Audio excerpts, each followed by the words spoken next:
Gospod Marjan Čenar je pravzaprav ves svoj delovni vek povezan z izobraževanjem odraslih.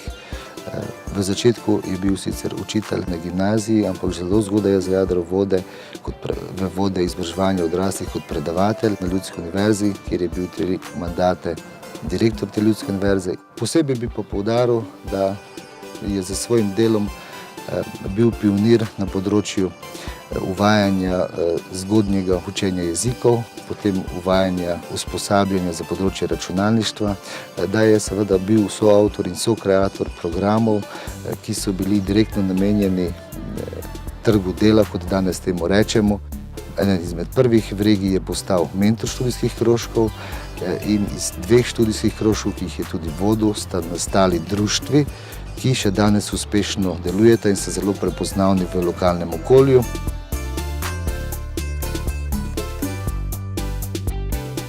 Z izobraževanjem odraslih sem se pravzaprav srečal že v srednjih šolah in vedno mi je bilo všeč, kajti delal si z odraslimi ljudmi in tudi z dijaki sem zelo rad delal tako kot z odraslimi. Obravnaval jih kot odrasle, kot ljudi, ki so osebnosti, ki vedo za svoje cilje, ki moraš pravzaprav samo omogočiti, da te svoje cilje dosežejo. Rutine ne maram, zato so mi bili študijski krožki izredno dobrodošli. Pomeni so nekaj svežega, nekaj novega.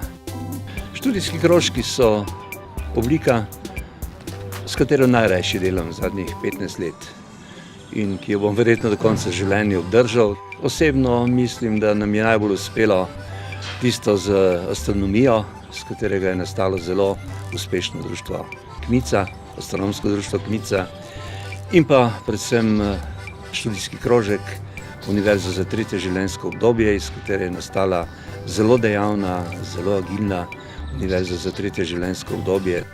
Gospod Čenar je idejni tvorec in v bistvu tudi ustanovitelj Univerze za 3. življenjsko obdobje.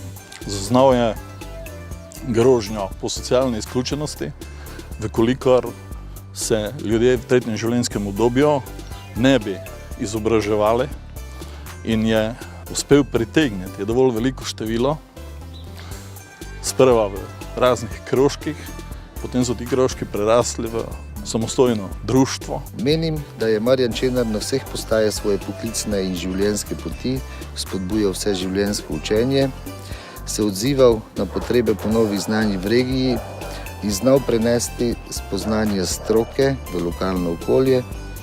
Predvsem pa je pomembno to, da je poskrbel oziroma naredil vse, da je to lokalno okolje ta nova potrebna znanja sprejelo in jih tudi v praksi uporabilo.